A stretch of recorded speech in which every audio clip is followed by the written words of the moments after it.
Steven Adams throws it down. The alley-oop. 3 more. Yes. Oh, taking down the Raptors 119-106. Well, and I feel like when I watch the Raptors play, they really infuriate me because I feel like I'm at 24-hour fitness playing with a bunch of guys that I just want to play hero ball, and for me, it's very disappointing. Now, you saw the halftime show?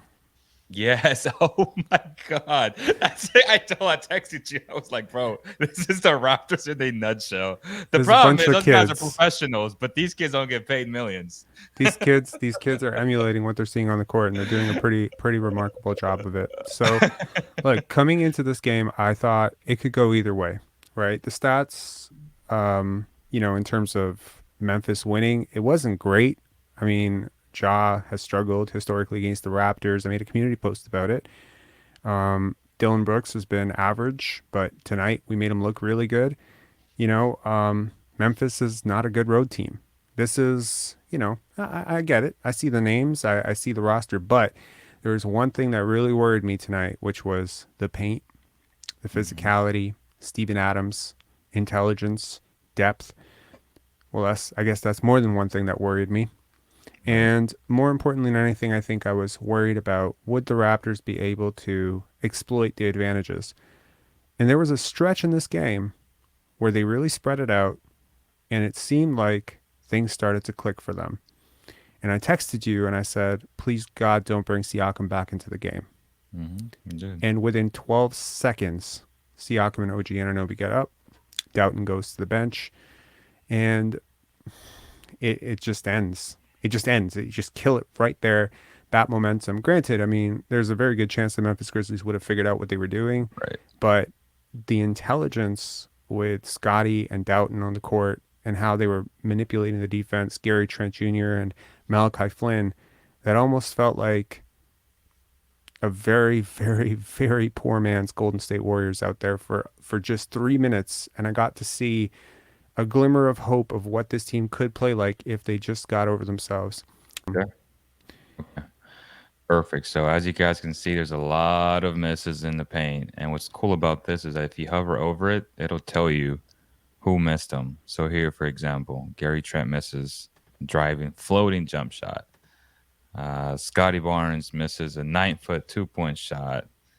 Pascal Siakam misses an 8-foot 2-point shot. What I would love to see is if they could add like the timestamp of when they missed it. That way it gives us a little bit more context of how, some shots are obviously more important than other shots depending on the time of the game. But towards the end of the game, like you said, when they brought back Siakam and they brought back OG, I was like, shoot, he's in the play hero ball. I already know. And that's exactly what happened. Out here playing football, and just running into people expecting a call and not getting the call, rightfully so. I wouldn't call that either because a defender has a right to be somewhere. And if you don't make a move as an offensive player, either crisscross, come back, try to get the guy on your hip a little bit. If he's going to run into the guy as a referee, why would I, make that call regardless of who you are? Obviously, John Morant won't get those little touch fouls as we saw today, but yeah, Pascal literally has no grace when he runs into somebody. It just looks awful to me, and it's infuriating because his teammates that, busted their butt to either get a stop defensively are now like, all right, let's go back because we know what he's gonna do. Like he's gonna, run into somebody and try and draw a foul. Like that's not how I like to enjoy basketball. I agree. And I mean, look, to his credit, to Pascal's credit, he did pass to a lot of teammates. They missed a lot of shots, right? Juancho, second straight night, not really providing what he's there for. The irony of ironies for Raptor fans, of course, is that he replaces Yuta Watanabe, the last remaining player in the NBA still shooting above 50% from three. Kevin Durant says his fundamentals are perfect. And if you go back to the summer, I was very upset that we let Yuta go. I just liked him as a character guy. I never saw this type of explosion coming from him, but man, that guy would be hella useful right now. But I have to say, would he be? Would he be in this offense? Would he be found the way that And it's like there's a reason why Joe Harris, Seth Curry, guys like that are doing so well in Brooklyn's offense. And I mean, this is not, it's all on Fred, it's all on Pascal, it's all on Scotty. Scotty Barnes did not start out this game very well at all, right? Had a lot of issues containing the paint, but man, he worked his ass off during this game. Like he really did. Like the way he sprinted, the way he pushed the pace, the way he got on the offensive glass to do battle with those monsters inside. And with the way Memphis was playing, I mean, every Raptor is going to be so sore after this game. It was just incredible how much effort just goes into producing one basket for this team. And, Siakam tried to get off the ball early, get Malachi a couple of shots, just bricked them, right? Try to get Scotty a couple of, well, he didn't get them, but Scotty tried to get himself a couple of, easy paint touches. Just didn't have the touch early on. He took 1 3, and this is the one that I'm hovering over, and this Yeah. is one he missed. So I mean, yeah, like he's clearly hesitant. There was a particular play where I'm sure we won't get into it in the film highlights, but there was a particular play where Scotty is literally left unguarded. It's almost like he picks up his dribble and every single player, including his own team, runs away from him, and he's about, I want to say 18 to 20 feet away from the basket, just above the free throw line, and he's looking around like, who do I pass to? Who do I pass to? And it's like, dude, you can't do that. You got to take that shot. I don't care if you shoot 3 for 30. You got to take that shot for the defense to respect your passing. Tonight, I think Scotty Barnes could have had a much better game to help this team. I certainly think Pascal Siakam, can't do it alone. I have an issue with the way this team plays around him, obviously. It's not entirely on him, though. It No, it's is an not. extremely ugly brand of basketball, though. You'll see an entire side clear out as he goes one-on-one against Dylan Brooks. And Dylan Brooks is a decent defender, like a very Yeah. decent defender. Very. And Scotty, trying to do it against Jaren Jackson. Well, he's a little bit more than a decent defender, right? He's a godly defender. And to just have matchups like this for the Raptors, I think this was the biggest concern going in. It's how are you going to fare when the paint shuts down and you have a bunch of guys on the court who really can't shoot, and it's just it's incredible. So anyway, let's get to your call-ins. I don't currently see anyone in the queue, but I'm gonna put the link. Yeah, in Dylan the- Brooks is an 87th percentile on-ball perimeter defender, so an A- on the B-ball breakdown index grades. He's solid. I mean, he gets into you, he frustrates you, and we saw that from him tonight. 25 points. Pascal Siakam, as you said, and it's important to note this. Like, Pascal is highlighted as the guy. He's featured as the guy in his offense. So partially it's his fault for not, I guess, developing a more graceful one-on-one game if he's going to get these opportunities. Yep. The other part is the coaching staff allowing this to happen every single game, running empty side pick and rolls to where it gets them literally with the clear side to attack the basket. And sometimes you have to do more than just running into a player. Like, you got to get into your bag a little bit and create that separation to then get a guy on your hip and then draw that foul. But yes, a lot of it has to do with just the offensive system. I feel like Nick Nurse, and I've said this on multiple shows already, he hasn't adapted to his personnel. Like, and to me, that's infuriating because I know he's a good coach. One can say he's a great coach, but to me, he hasn't adapted. Yeah. No, I completely agree.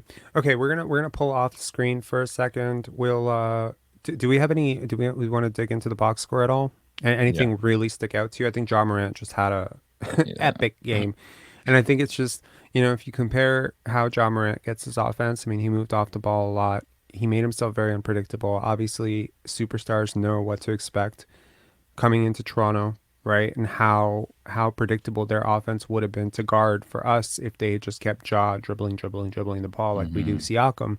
So they get him off the ball, they allow for a breakdown on the offside, and then they have Ja cutting backdoor, Ja spotting up for a three. And yeah, he's not a great three-point shooter either, but man, the way that guy gaps into the paint, breaks down your defense. off into secondary action. Like, he's just an incredible player, and kudos to him for doing whatever his team needed, because his team didn't need 50 points from him tonight at all. They didn't need that type of performance. Coming up, we got FA and we got Brando. Just a reminder to those of you tuning in right now that this is going to be a trade show as well. Towards maybe in 20 minutes, we're going to look at 7 trades. That should be really fun. And we are going to hopefully do a film breakdown of what I think good offense looked like for the Raptors tonight, and what I think maybe not so good offense looked like as well, towards the second hour. So right now we got we're gonna have FA come on, and then we've got Brando after that. FA, North Carolina, sir, how are you doing? I'm doing good. How you guys doing? We're doing You're well. good, brother.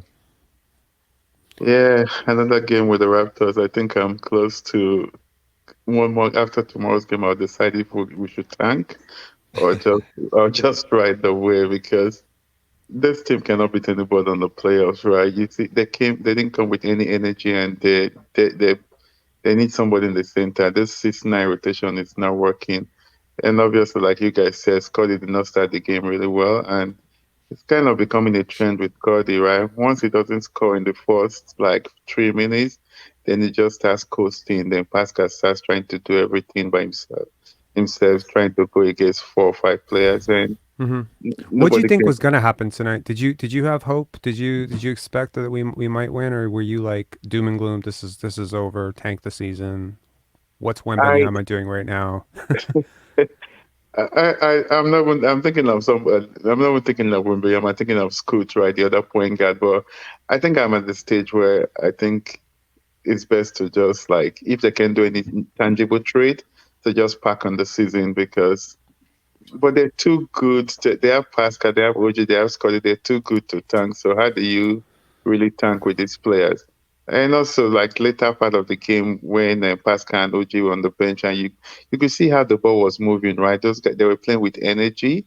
And I was talking to my brother. I was like, "Oh, don't bring Pascal and OG back." And they brought Pascal and OG back, and the game just Yeah. went downhill. I mean, I think OG could sort of fit into the style that they were playing, maybe even add to it. For Boucher, I think they can kind of do a lot of the same stuff. I think you have a little bit more spacing with OG, but a lot of the same defensive energy.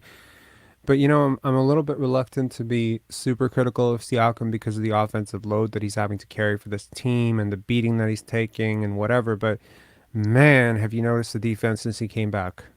Yeah, I'm not. It's really an issue.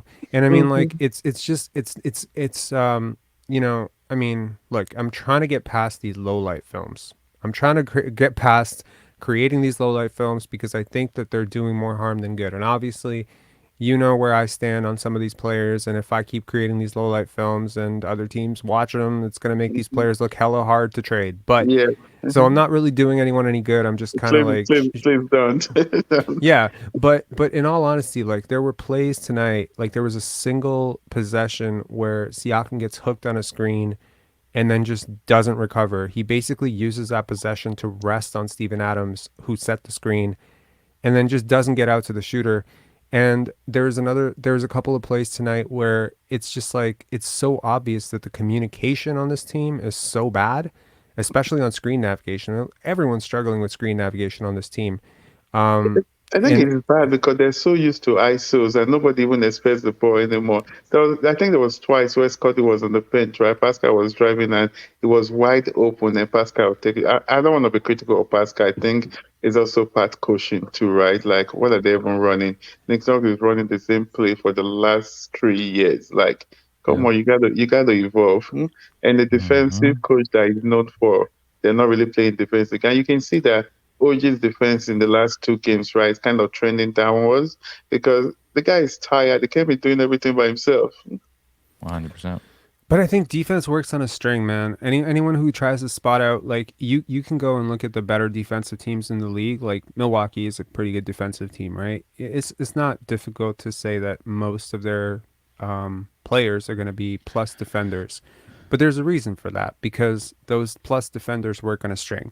and they're communicating and they have good chemistry and they generally like each other. And when that happens, you play a certain way. And when you're playing with guys that maybe you're not vibing with super hard and you maybe don't trust as much, you're going to play a completely different way. And that comes down to recovery. That comes down to, you know, how you react to being missed on an open three. Like I saw a lot of hands up flailing, you know. There was a particular time when Scotty gets missed. He has jaw sealed in the post and Gary just looks him off and then Siakam looks him off. And it's just like, okay, you know, I mean, so he reacts to that pretty okay. Then there's a particular play where OG is in transition and I think he tries to do a little bit too much and Gary's spotting up and he's like, what are you doing? You know, and you catch these little things and you're just like, man, if you've ever hooped and you really vibe with the dude, you just go up, shake hands, be like, next time. You don't do that. The extra And demonstrative shit.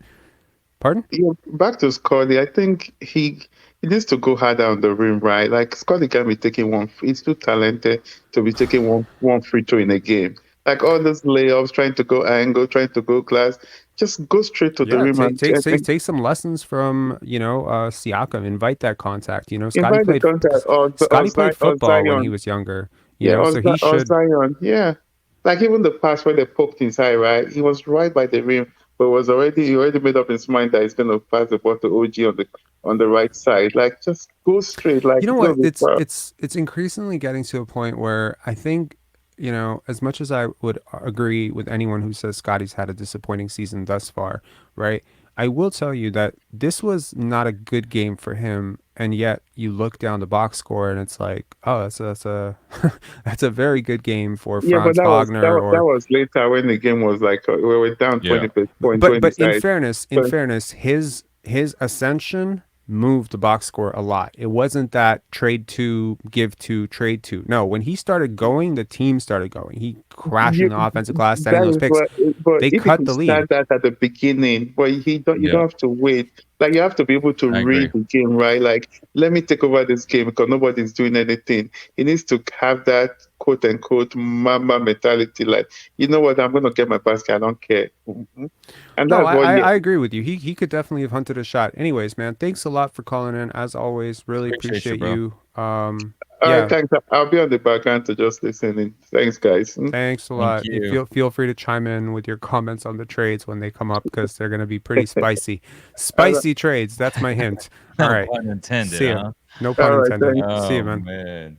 man. I pulled up all the film, so we already have them Sweet. up, Okay. queued up, and We're, ready we're to gonna go. we're gonna do that. We're gonna do that right after we get to the trade. So to anyone just tuning in right now, I know people are buzzing in and out. We got about 165 people here, so we're gonna get right to a couple more calls. We're gonna see some reactions. I'm gonna wax poetic for 2 minutes about Jeff Doughton. I love this guy.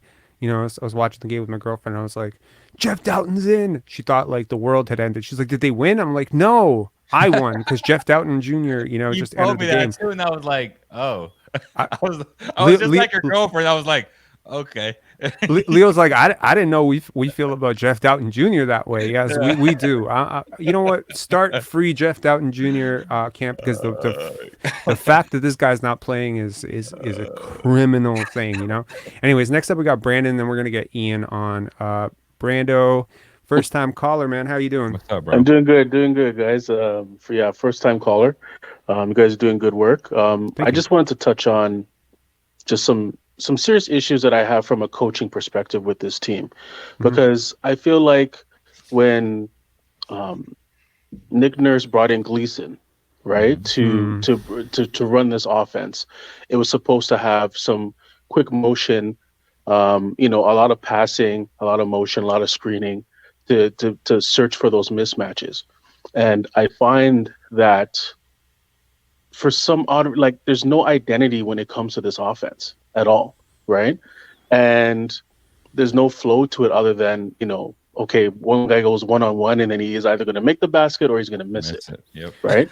So I mean, you can isolate, but like do something else with your other dudes. Like pull up, come, cut across the lane, make it unpredictable so often. And it's like sometimes when they do it, right, you're just like, oh, never mind, don't do it, because now you just dragged your guy right in the lane, in the guy's way, and it's like bumper cars. And I'm like, my God, like I can't believe this. Like there are AAU teams that play with more structure, more fluidity, and more movement than this. Exactly. How is this an NBA team? Like, that's the frustrating part, because the roster as constructed, people are very quick to say, "Oh, we don't have a center, we don't have this, we don't have that." I mean, they just played Santi Aldama, and I guarantee you, if that Santi Aldama was on this team, like, he probably wouldn't be playing, or something. Yeah. Like, it's just like players look so much worse than they are, And I other think than that's maybe why, two players. yeah, and I think that's why a lot of times you see the hesitation and confusion from Scotty Barnes, because now he's put in a situation. He's like, oh, what's the next action? Where am I looking at? Where's everybody? Oh man, there's 4 seconds left.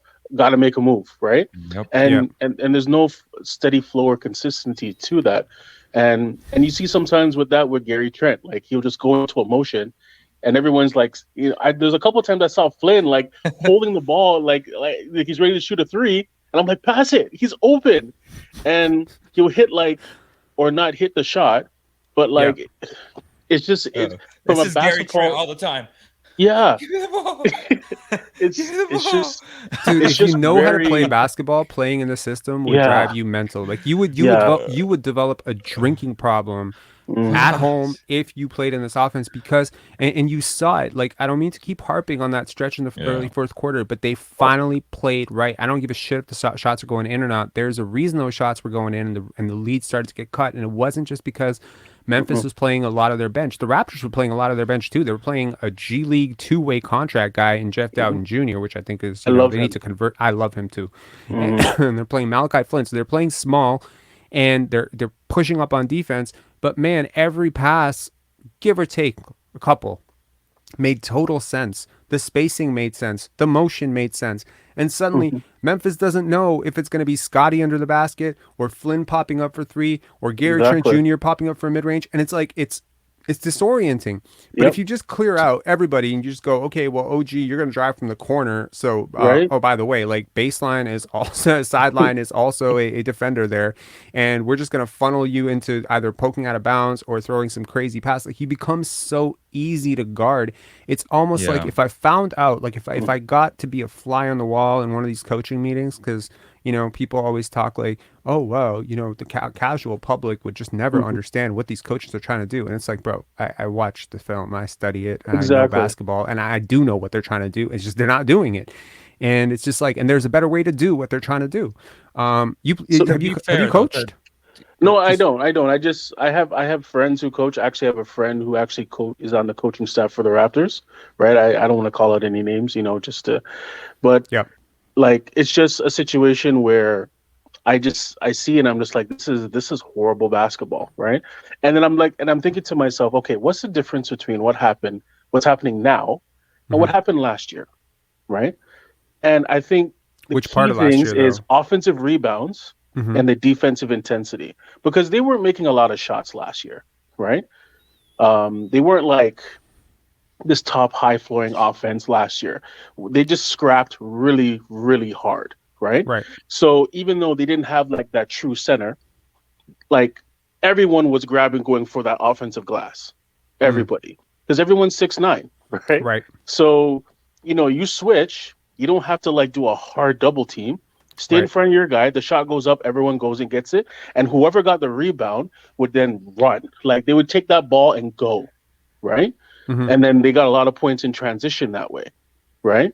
Yeah. So, but this year, like, how many guys do you really see flying other than Chris Boucher from time to time? How many other guys do you see flying for the offensive rebound? Well, Nobody. Scotty had 7 tonight, in fairness. Oh, yeah. Right? Scotty too. I'm obviously, like, I love Scotty. And I feel bad for the kid, because I think that, if he was put in a better situation where it's like, okay, you have Baines guarding you, who's what? I mean, at most, I think 6'1". He's right? 6'5". He's 6'5", but he looks short. He looks shorter because he has T-Rex arms. so He's muscular. 6'4", 6'4" wingspan. Right. Someone like photoshopped Norman tiny Powell arms on him. size. Yeah, Norman Powell size, right? Like, Powell's 6'2". Yeah. I get what you're saying. Like, wingspan matters, and Bane is not a good defender. I get it. But you put Barnes in the post, right? Yep. Let them invite that double team over, right? Yeah. And then just move the ball, right? Just keep moving that ball and have other people moving. But it's too much one-on-one, and I just Yeah, you know, it's weird because like here's the thing, right? Those shots that they were taking in the fourth quarter to a novice, they look like the same shots they were missing in the first quarter, but they're not. They're not the gotcha. same. They're coming from different places. They're coming when the ball has moved around. That reversal, that ball reversal, I was like, oh, how long have I been waiting for that? You know, even in this first stint, I think when he came into the game in the first quarter or second quarter, Jeff Doughton, he just fires that like super automatic pass to Boucher, and he finally hits a three. And I was like, man, he's open. That was right in his shooting pocket. It was super fast. It wasn't predictable that he was going to do that because he looked him off a little bit. And I'm like, you need more guys to do things like that in order to make shots, because it's very simple for a fan who picks up the newspaper tomorrow, or if people don't read newspapers anymore, and I'm just dating myself here, but, you know, open up ESPN.com and, you know, they're just like, oh man, the Raptors need a 3-point shooter. And it's like, bro, like these are professional athletes. Watch them in an open gym and they can hit these shots all day with their eyes closed. It's not about just needing 3-point shooters. Yes, I'm sure that Otto Porter would probably be helping a lot, and you know, but it's just like this offense produces these extremely congested shots, and it's like the paint is. It's like I have never seen a team quite other than the Raptors' opponents almost shut down the 3-point line and shut down the paint all at the same time. It just consistently feels like they're gapping somehow in the middle, and there's somewhere between there. So even like when OG gets the ball, Steven Adams is like 5 feet behind. He's not pressing up on him, right? No. But then on the other side, if Steven Adams gets the ball, he can't shoot threes. You're pressing up on him at the 3-point line. I'm like, what are you doing? Exactly. Like, what are you doing? My God. So I just think that, you know, I feel terrible for the players who play the right way, and there are a few of them on this team. OG, I think, plays the right way. He's trying to blend into an offense that doesn't necessarily work that way. Jeff Doughton, right? And yeah, of course, he needs to get some more Scotty playing Barnes. time, man. He Defensively, really does. like from a defensive standpoint, when I was seeing the way he was just setting up the guys, I was just like, wow, like how many deflections did he get? Like, it was like every time a pass was thrown around him, he had a deflection. It's like, my God, this guy needs to be. I'm not gonna overreact to like this, but the Detroit game and this game, you know, that's okay. That's a pretty bad team, but now you're playing a pretty good team, and this is Ja Morant, and he contained him pretty much as well as I've seen any player do this year. And it's like, you got this, and you're giving him DMPCDs as you roll out Fred VanVleet to gimp around the court. And it's like, you know, if Fred VanVleet is hurt, like if this is, as I said on the last show, if this is just a progression of what happened last year, it was very much predictable. He is an undersized guard.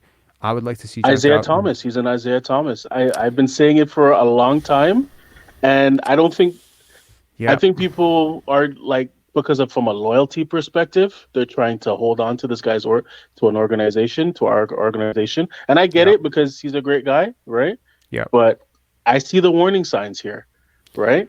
Oh, the warning signs are huge. He's like, Yeah. his numbers like are straight up like a horror show. Like his box plus minus, like I wrote this post about it like just yesterday. It was like lowest. It was his. So it's not like he's adjusting his usage and his shot attempts. Yeah. He's still third highest for his career on those, but his box plus minus is like the lowest it's been in 4 years. His defensive box plus minus is the lowest it's ever been in his career. It's at a 0. When's the last time you saw that from Fred VanVleet, a very positive defender for most of his career?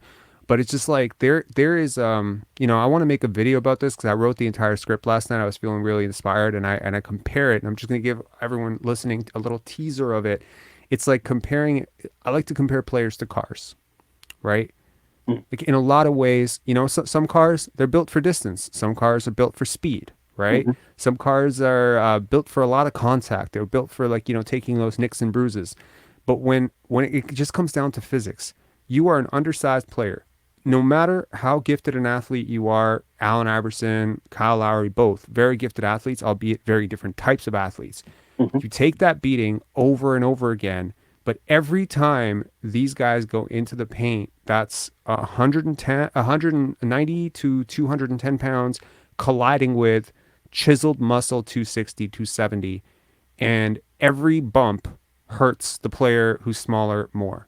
And it's just like you keep crashing. And it's like, what would happen to a Toyota Prius if you just kept knocking it up into an 18-wheeler over and over every single night? I mean, you could take some time off, you could repair, you can change this and change that, but at some point it just breaks down. It's not built for that. And So- I hate to say it, but undersized players do face this very unique challenge. And in a lot of ways, Fred VanVleet was supposed to be over that because, he was supposed to be more of the archetype of like a Trae Young or a Steph Curry, granted, not quite to that prolific level, because he was just heady. He was smart. He could make up for a lot of the diminished athleticism with his mind. But what we're finding out is there is a critical limit to how much athleticism you can make up for before you just can't get space anymore. So what's stopping him from being kind of like a Chris Paul type, where it's like, okay, I'm not athletic as I Nowhere used to near be. the IQ. Number one, nowhere near the IQ. Number two, the nowhere near the passing. athlete. You remember Chris Paul at, Oh, yeah, at yeah. Wake Forest? Yeah. You remember those dunks? I remember him dunking when he dunked on Dwight Howard. Yes. Like Even with Chris his Hornet Paul. days, Yeah, he was Chris really Paul. athletic. Like I remember for years, I would always wonder when it would change. If you looked up Chris Paul's similarity score on Basketball Reference, the number one match was Michael Jordan for like 7 years in a row. The career that this guy's had has been somewhat tainted by playoff failures and very ill-timed injuries, but the level of player Chris Paul is, it should be definitively in the conversation for top 35 players of all time. I know he doesn't have the rings, and he probably doesn't, he doesn't have that MVP.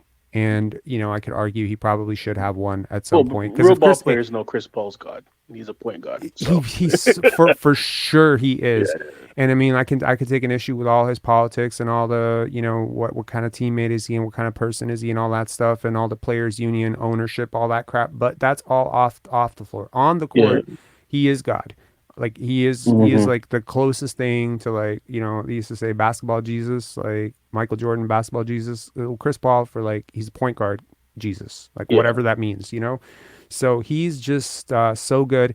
The mid-range pull-up for Chris Paul, he can still pick up his spots. I just think like there's an athleticism with him, a quickness, a burst, an awareness and IQ, and also the passing. My God, if Chris Paul had ever encountered a Mike D'Antoni system, I mean, you would have seen like 15 assists per game or some shit like that. Like it would have been crazy. He's never really played like that, Lob City notwithstanding. But yeah, he's on a different tier. Fred VanVleet, I think the closest, and I mean, every time I think about comparables for Fred VanVleet, whether it be Kemba Walker, whether it be whoever, Isaiah Thomas, Allen Iverson, I'm like, my God, like Kyle Lowry. I'm like, well, first of all, he was never anywhere near as good as these guys in the first place. No. Isaiah Thomas. Kemba was really good. Kemba was really good. This is, we're talking about multiple time All-Stars. I mean, Kemba Walker, granted his first season in Boston was a train wreck from an injury standpoint. I think he missed like 30 games. But Kemba Walker was still like 4+ box plus minus in his first year in Boston. Like Charlotte, they got out before the train fell off the tracks, but they didn't get out exactly when the train fell off the tracks. It was a year early, and he still gave Boston one very, very positive season from an analytics standpoint. But then after that, it was just a wash. Like he couldn't do it, and the injuries caught up with him. But I'm reminded, man, like if you watch Kemba Walker in his prime, and granted, he played sort of in a small market, so maybe a lot of people were not watching Kemba Walker in his prime, and that's a shame because he was a hell of a player, best player in in that franchise's history for sure. And like Fred VanVleet has never held a candle to that. Like, I mean, with Fred VanVleet, we're talking like, forget how he talks about himself. Like for that is just complete horseshit. But we are talking about a guy who has basically functioned as a significantly above average point guard in the NBA, point guard starter in the NBA for like a year, maybe half a year, which was last year. Yeah. The rest of it is just full of 37, 36% shooting seasons with very solid defense. Like I'm not talking Patty Mills. I don't want to disrespect the guy, but it's closer to Patty Mills than Chris Paul. I'll tell you that. So it's actually not a bad comp. About that. That's actually and Patty Mills is one of my favorite players. Yeah, but Patty Mills. Patty Mills does not talk about himself like he's Dame Lillard, and he does not demand contracts like he's Dame Lillard. Does not walk into, and he's a very different type of leader. So yeah, like I mean, Yeah, I don't know. It's funny I to be think of talking about Fred somebody. VanVleet for 10 minutes in a game he didn't even play. Maybe that's Yeah. just hating on the guy. But anyways, Brando, you got some final takeaways? Any No, final I thoughts? just you know what, just keep doing your show. It's I've been listening to a lot of your videos and stuff like that, and I appreciate the authenticity from both of you guys, and I can just continue to watch and listen. Thanks a lot, Brando. Thanks, Brando. I think one quick point about Brando and you too, Rob. I agree that the Raptors played well in the right way when Mm-hmm. they had like quote unquote like the G Leaguers in. Um, but I Yeah. think one thing too that we got to know and be genuine about is it kind of caught the Grizzlies off guard a little bit. They were like, "Oh, this is different." But once they figured it out and they adjusted, it was only a matter of time. Like even if they would have stayed on the floor, they weren't going to win the game. Like from that perspective. I think what the So Raptors were doing, right, from not to quote Ian Malcolm here, but like it was very chaotic, right? It was a lot of chaos, right? And in the best possible way. It was a very unpredictable offense. right, They were right. It was sending two different. guys to the rim every single time. Boucher and Barnes were killing them. Yeah, if they bring back Adams and Jaren Jackson and maybe it all ends. But Yeah. to me, it's like when you got a run like that going, allow the other team to do something about it. Don't prematurely cut your own engine, right? Next up, we got Ian. Then we got SGE. Then we got Samuel. And then, sorry to say, we're gonna cut the comments. We're gonna cut the calls there, and we're gonna go into the trades, and then we'll go into some film sessions. So, Ian, what's going on, man? How you boys doing? We're What's good. up, bro? I'll keep it quick because I bet a lot of people want to get to the trade stuff after that game. I do. Me too. You know the season's not going well when you can literally smash the over with a blindfold on basically take any player on Memphis on a modest parlay, and you're probably going to end up winning. Oh my God! Don't remind me, man. Like I know you were the person who donated $10 last time because you bet, right? Yeah. Buddy, I don't want to turn like your audience into like degenerate gamblers like myself. That's not my goal here. I really just All want to three like of us are degenerate gamblers. yeah, I just you know what? I'm new to sports betting. I got to be honest, but someone told me you need to start leveraging your basketball IQ into bets, and I honestly I smashed Memphis. I'm the Memphis Pacers, Memphis Celtics, Memphis Mavs. I don't know how that one's working out because my betting app gave me a free $40 bet, and I was like, well, okay, listen, yeah. Vegas is going to catch on eventually. Like, and these are home games.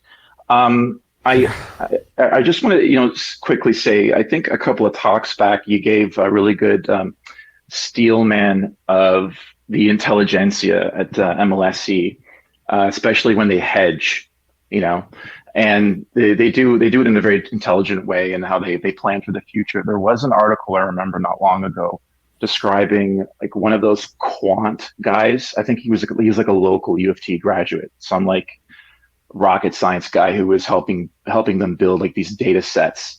Mm-hmm. And they sort of prognosticate, and then they forecast, and they give suggestions, and it's a collaborative effort, I'm sure. But I'd like to know what they thought they were planning for this season, and how what's happening matches up against what they thought was going to happen, because it's either an unmitigated failure in orders of magnitude, or this whole thing is going to turn around after the All-Star break. And I mean, right now they are on pace to win 36 games. 36 games. Yeah. 36 games. 35 to 36 games, and that's factoring very conservatively for a very tough schedule. So I really do think that the Raptors, they have some of the smartest people in the world working for them. I can tell you that much. And, I agree. And I think there's two sides of it, right? There's what Nick Nurse says. There's what Nick Nurse says to his staff. There's what Masai Ujiri says in the press conferences, and he's genuinely very authentic and usually pretty forthcoming about a side. But I think when you see Masai Ujiri talk, or Bobby Webster talk, or Nick Nurse talk, it's best to consider it like watching the moon. You're only seeing the illuminated part of it, and it's not inauthentic what they're saying. They do believe in some of these guys, but there is an entire side of it that's hidden, that's dark, and that they really can't say because of just the politics and marketing of sports, right? You can't just come out and say, hey, we don't believe in this player that we've been selling you as an all-star to drum up fan interest, because these are just things that people, do to have talking points for the media or to sell jerseys. I mean, I don't think, but show me what you do more so than what you say. If you really believe that Fred VanVleet is a 6'9" heart and he's a champion, I mean, these things are exaggerations to a degree. I mean, the role he played on the championship, team notwithstanding, obviously what he is billed at and what he is to this team are completely different. They're completely, it's hard to even reconcile the way he talks about himself or the way he's escaped any level of scrutiny from the media. So it's like, okay, well, if you really believe that, why doesn't he have a contract right now? Why was he not signed back? Why are you signing Otto to a 1+1? Why is everything short term for this team? You look at other teams. I mean, Landry Shamit's on a 4-year deal. So Phoenix believes in Landry Shamit a little bit more than you believe in certain players. And I mean, I understand sometimes he's a good player. I mean, Landry Shamet is awesome, and we're gonna. I love that guy. I'm bringing up Landry Shamet for a reason because we're gonna get into him in the trades thing. But I think that at some point you just have to look at it and say, okay, well, they have a contingency plan in place. I think they do. And I believe that they do have the utmost faith in Scotty Barnes. I do. You just don't trade. You don't hold a guy out of Kevin Durant talks unless you are betting on the moon as the upside for him, right? I just think that what will happen will be surprising to people who followed the narrative closely in the beginning. But I think that whatever happens, it will have been a planned exit from whatever this crap that we're seeing on the court is. And I don't think that Nick Nurse will be the scapegoat for it. I think he's very much in it. Like, I think they still have a lot of belief in him. And just reading the tea leaves, really, I think Nick Nurse, Scotty Barnes, I don't think these guys are going to be held. I don't think OG Anunoby has done anything to sour the organization on his future. Pascal Siakam, I'm not so sure. Fred, I'm not sure. Gary, I think it's probably more leaning out. And I think it's really ironic that the last time this team tanked, there was all this talk about this being this great draft. And I think it's kind of ironic that once again, they find themselves on the cusp of ending up in the lottery very easily after 2 more losses they could be. And it's once again a very top heavy, very exciting draft full of players that really match up with what the Raptors like to do. Yeah, Bobby Webster gives me like a cloaks and dagger type of vibe. He would be my best friend if I could just meet him once. I think he said as much when he was interviewed by William Lewis some time ago. He said he was considering working for the CIA. I mean, that's promising. That's good for us, I suppose. And I agree with literally everything that you said. I would caution though that if you don't have at least some dialogue, I mean, of course you want to run things in secrecy because it gives you, and they leak nothing, that office. I mean, we've known that for years, but if you don't have like a dialogue with your audience, like the people like you're selling entertainment to on some level, and I'm not saying they don't, but that can break down over time. I mean, because when you contrast this time last year, I mean, it's stark. It's a stark picture, and I think your channel is going to grow tremendously because as the Fairweather fans kind of like basically walk away from the season, and I don't blame them. The people who are balls deep, they're going to start coming here for some answers. I think that's what this show is providing, and I think that don't shy away from the data heavy analysis, right? Because at the end of the day, that's how they think, they being MLSE. They have to think that way, Absolutely. Providing some insight into how they see a 25 point per game scorer versus how fans see a 25 point per game scorer. It's very different, right? Because they're just looking at different data. They're looking at a completely different set of analytics than everyone. I mean, you're not seeing or hearing about Siakam's slippage on defense, but I assure you that someone at MLSE is very closely monitoring how much the defense has taken a nosedive since his return. You're not maybe seeing, the progress that Delano Banton has made in very brief stints because he's down in the G League. And to casual fan watching today, they're like, wow, you're down Fred VanVleet and Delano Banton still didn't play. He's down in the G League. They must think he sucks. They don't. They don't think he sucks. They have a lot of vision. They have a lot of expectations for this guy, and I don't expect to see him leaving anytime soon. He just happens to have a contract that they would like to keep under a certain amount. And that's just, again, it's like when you've been around this long enough, you start to see how certain front offices operate, and none of them operate the exact same way. There are obviously certain things that are very specific to the Raptors, but I listened to Masai Ujiri and Bobby Webster very carefully. Dan Tolzman, the offense is, like, just generally speaking, like one of the smartest front offices. Like, we're not just talking basketball smarts, we're talking life smarts, business smarts, you know, stats smarts, math smarts, physics smarts. Like the average casual fan, if they even got tape of a 5-minute conversation between Bobby Webster and Masai Ujiri talking basketball, I don't think it would make much sense to them. Because they're just looking at this from such a bird's eye view. Like there's such a top down approach to this. So anyway, man, thanks a lot. I'm glad you smashed the over, and glad you made some more. I'll be watching you guys keenly and keep doing what you're doing. All right, have a great night. Thank you. You too. Cheers. Well, I got the Raptors plus 15.5, so that makes me feel good. And then the Spurs just beat the Knicks, so we're good on the 3-game parlay. Shit. What was it? How bad was it? What was the score? Like by 8, I think 8-9 points. Crap. I had the 5.5. All right. Next up, we got Samuel, and then we got SG, and then we're going into the trades. Let's try to keep these a little bit closer, but you guys are so interesting to talk to. Samuel, what's going on? I'm going to use the restroom if I was. Go ahead. No, I'm looking forward to the film analysis. I was just watching the. Can you hear me? Yeah, we can hear you. Can you speak a little bit louder? Yeah, I was just watching the Ja Morant block on Scotty again, and the one that really strikes me. Pascal was driving on Dylan. I think it's Dylan Brooks, right? Mm-hmm.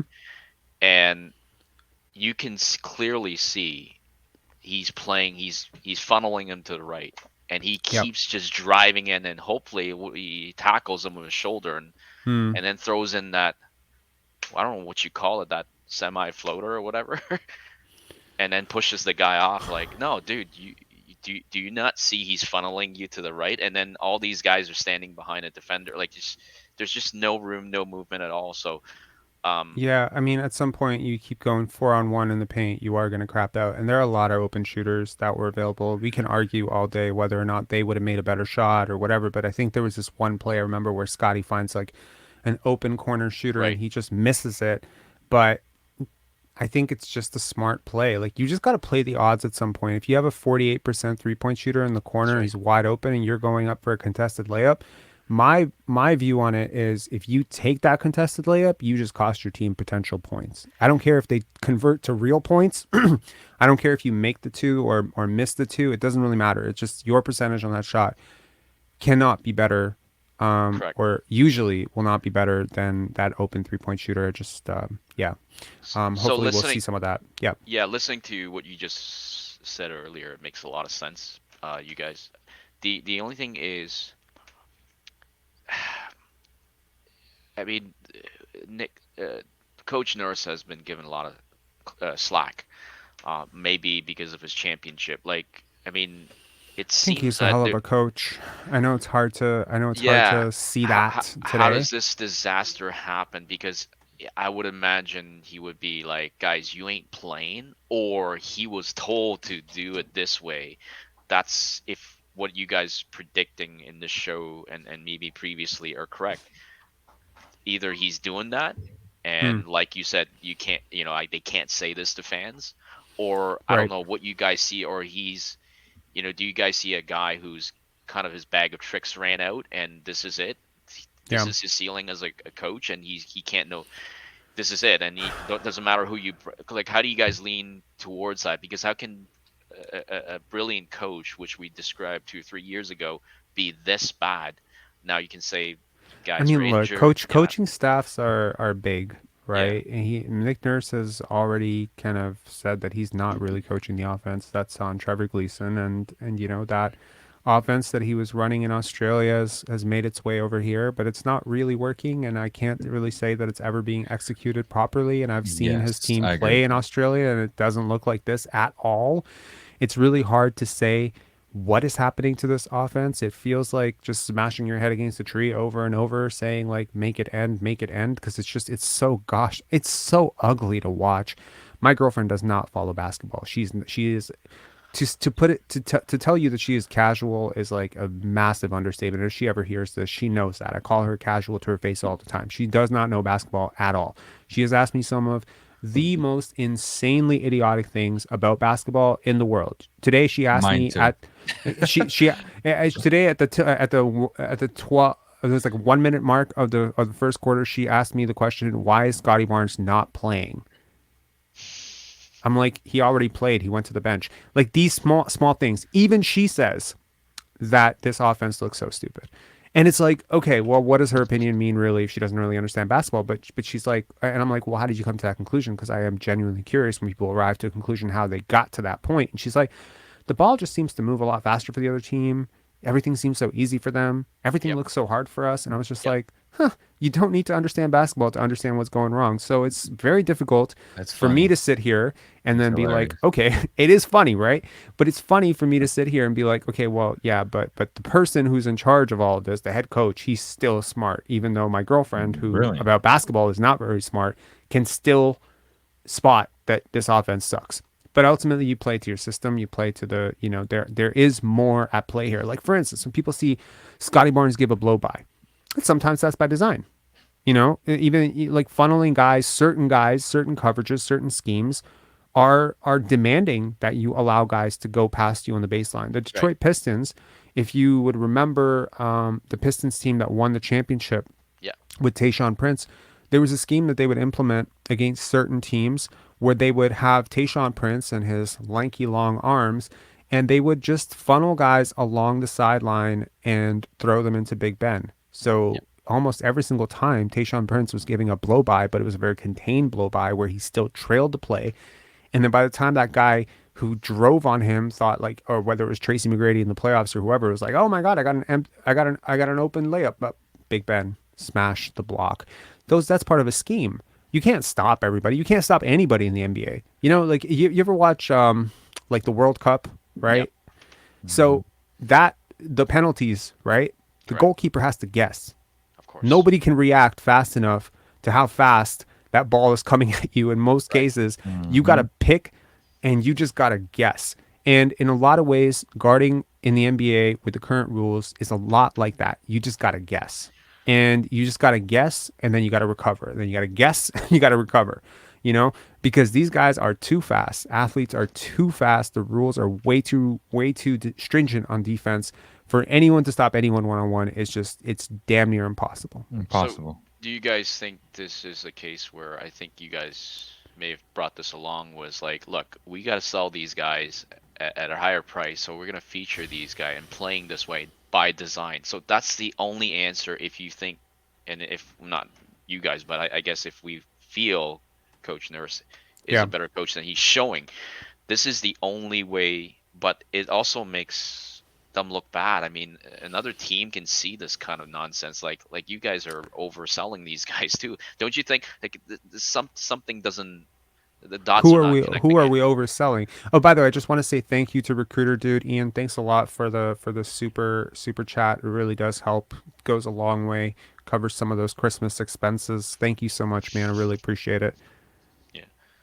No, I'm saying like guys like maybe Fred, maybe you think I'm overselling Fred? No, No. I'm saying the team. I'm saying the team is overselling Fred. By playing this way. Well, I mean, okay, so what? Okay, so here's my question to your question. What advantage would you have as the Raptors to undersell him right now, other than to communicate frustration to your fan base? I'm not disputing that. This is not a question. I'm just wondering if they're doing this by design to showcase these guys so they can sell them at a better price in the market. But then go back, was it Leo? Sorry.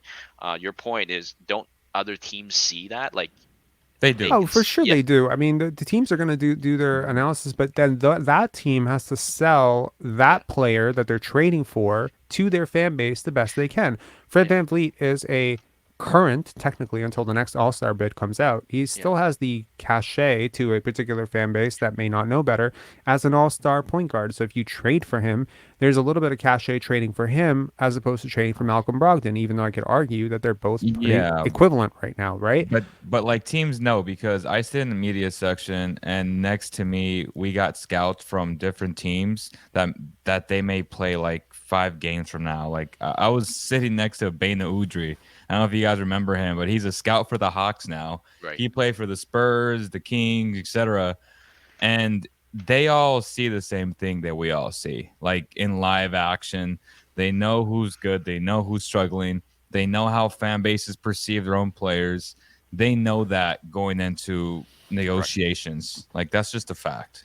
So if that's the case, right, then I'm wondering, and I don't want to go conspiracy here, but are we tanking on purpose here? Like that's the only explanation I can see. They're just not good enough.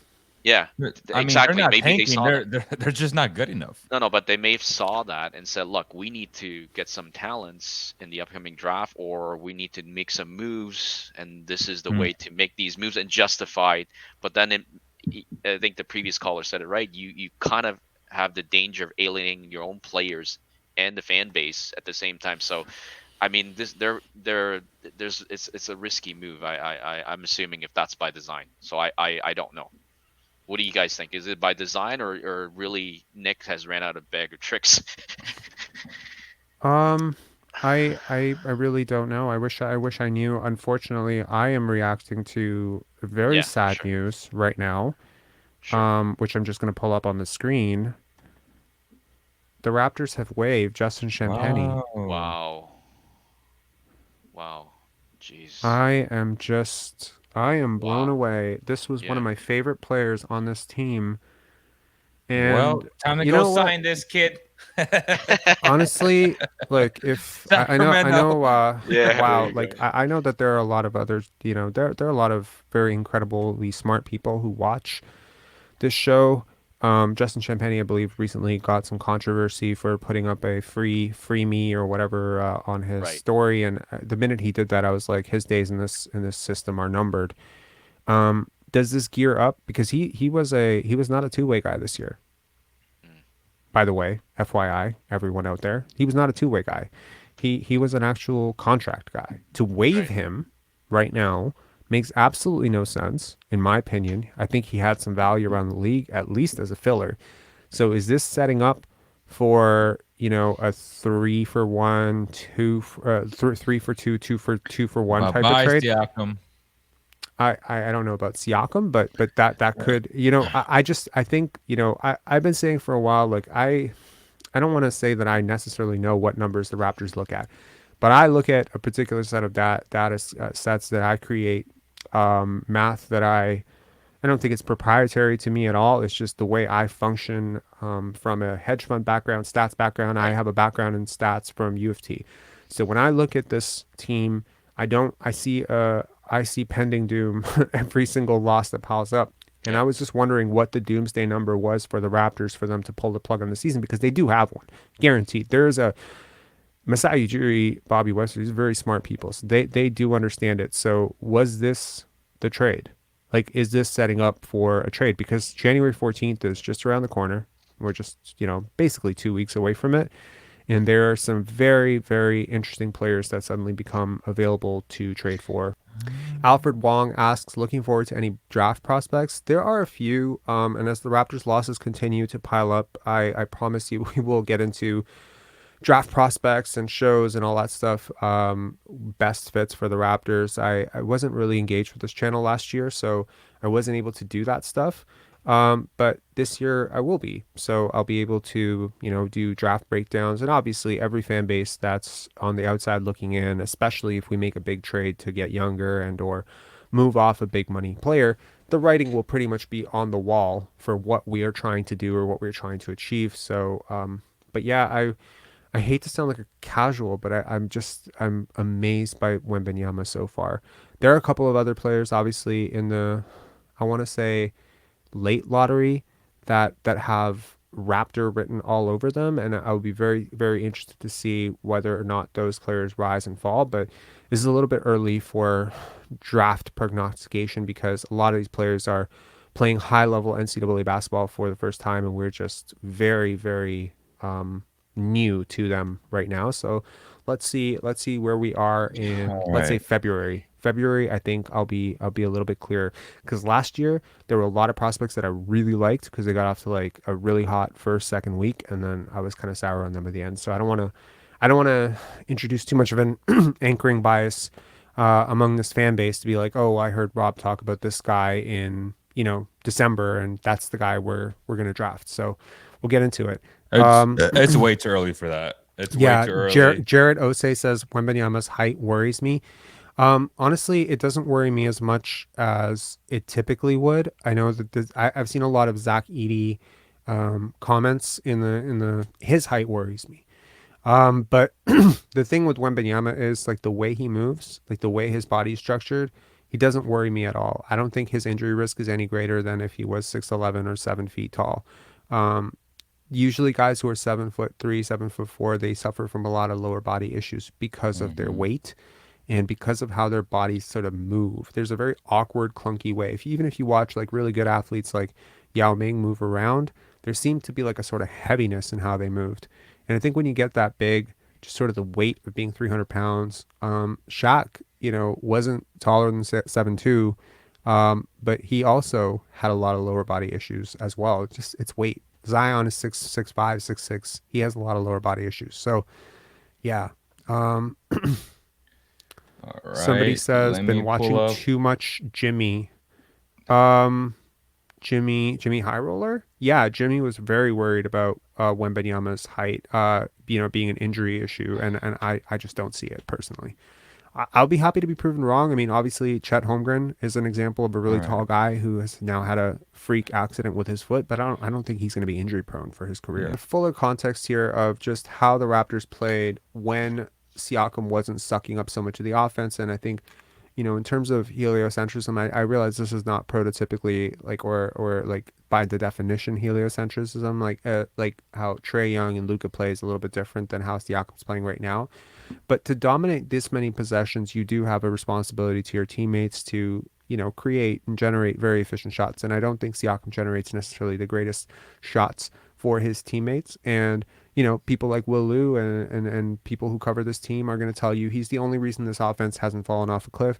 And I would tell you that when he's not on the court, when he's not playing, when he's out for 9-10 games, you often see that those reps, are replaced by effectively other players. And the Raptors are probably a little bit worse off for it, but you would expect to be worse without a player this good. What I think is that there's a middle ground here where there's a very good player here in Pascal Siakam, very good player, top 20, unarguably, in my opinion, top 20 player, who could be used in a far more dynamic, efficient, and unpredictable way for your offense to thrive better. If you're gonna, if you're gonna build this type of team, you need a better player. To be honest, the point blank.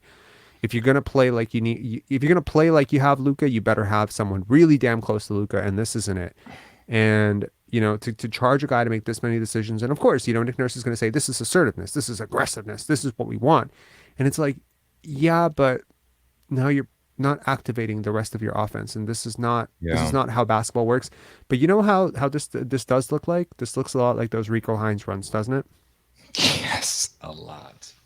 See, again, half of it is Nick and his staff, and the other half is Siakam taking that responsibility. But I blame mostly the coach. Like if there's a bigger blame, I'm going to blame the coaching staff, because it's evident that I've witnessed bad coaching for a long time, and now we finally get a guy that learned from the Golden State, era, and even he came in with the reputation of what? He's a great defensive coach, but he can't coach offense. Like Mike's never been able to coach offense. Guess what? He was 7 years with Golden State, and he learned a thing or two.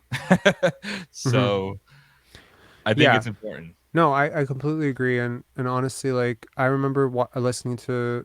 There's certain coaches that just really inspire me, in terms of how they think about the game. Nick Nurse has been one of them in the past. Ime Udoka was one of them, but Steve Kerr especially, like his offensive principles and how he sort of teaches offense is so cool and so illuminating to anyone who's ever listened to a lecture from him. I don't know if they're available on YouTube or whatever. I attended one in person once with him, and it was just like so incredible to hear how he thinks about pace and space, how he thinks about offense. To anyone who's curious about one of the original architects of movement, motion, threes, and pace, think about Mike D'Antoni. He did a one-on-one interview with Ben Taylor, and I know that people often clown, Mike D'Antoni, He's but he's amazing. a genius when it comes to basketball, and motion. Genius. And so, people say, well, it didn't work for him, and it's like, well, it doesn't work for 29 teams every single year, but he's you know what? Fuck that. He ran into arguably the best team in the last 25 years, and he was a game away and this from is why beating that team with Kevin Durant. You know what I'm saying? Like, don't come with Mike. All respect to Mike, man. Like, Mike is seriously, amazing. and I mean, like, and if success is influence in so many ways, think about guys like Allen Iverson and Vince Carter and how much they've influenced the league, even though they never won championships. I think of Mike D'Antoni, and I see his blueprints into everything we do today in basketball. The threes, the aggressive, pace, and all that stuff. Look at how the Celtics are playing, how the Kings are playing, and you can trace so many of those principles back to the 7 seconds or less Suns. So, anyways, this was a little bit of a cool way to end the show. For those of you who stuck with us, I really appreciate it. Thank you so much to Leo for coming on. Go give Basketball Zone a follow. They are really, really close to 10,000 subs. And it's always a pleasure to have Leo on. I told him it would be under 2 hours. Somehow, am I married? Am I married? Yes, happily married. And my son turned 5 months today. I'm just so blessed. Who asked if you're married? PM. We're getting thirsty comments here. How come I didn't get no thirsty comments? It's because I don't smile enough. That's what people say. Man, They're like, oh man, this guy never smiles. Man, you watch this shit. Like, you want to know why I don't smile? Because I watch this shit, and that shit that Leo and I just did, I do that by myself, and then I go do that for 3 hours. You would lose any notion of smiling if you watch this offense for an entire offseason. I was not smiling the last 16 years, y'all. I can tell you that. I was just like Rob. Alex, he says Rick Adelman too. I completely concur. Rick Adelman's awesome as well. So good night all, and KR says I'll go F myself. That's hilarious. Okay, y'all are so awesome. Thank you for sticking with us till 1:24 a.m. To break down a game that honestly could have been broken down in 13 words or less. Yeah. Probably. Tough loss. Raptors face a Devin Booker-less Suns tomorrow. Next. And tomorrow, back to back, which is why they pulled the plug on this game with 2 minutes to go. At home? Yeah. It's a home and home. Well, I hope you guys beat the shit out of the Suns, because we need y'all to beat the Suns for us. So there we go. We need to do Leo and his Kings a favor because they have slipped a little bit in the last month. All right, man. Take care. Have a good night. Thanks as always for coming on. And again, to anyone out there, please subscribe to Leo's channel. Please subscribe to this channel. I would really appreciate it. And once these videos are up, please give them both a like. On Basketball Zone, this video streamed on both channels. So you can give it a like over there, give it a comment over there, give it a like over here, and we will consider us square. For 3 hours we devote for you, 13 seconds you devote for us. Thank you so much, guys. Have a great one. Peace.